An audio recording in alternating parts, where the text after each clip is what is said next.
Hey everyone, welcome back. Today I'm excited to show you how to create clean and professional text animations in After Effects. Okay, first we'll add the text smooth.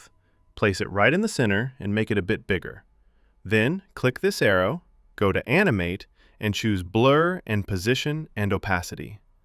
Set Position to 50, Blur to 30, and Opacity to 0.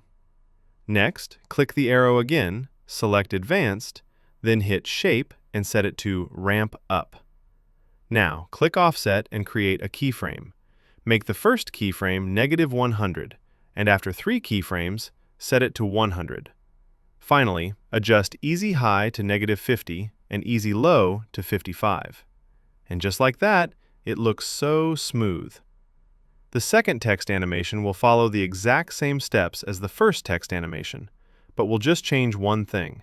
We'll set Based On from character to word.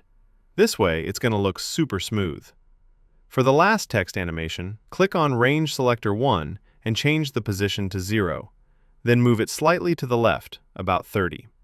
Click Range Selector 1 again, set Based On to character, and set Easy Low to 70. And finally, that's exactly how it's going to look.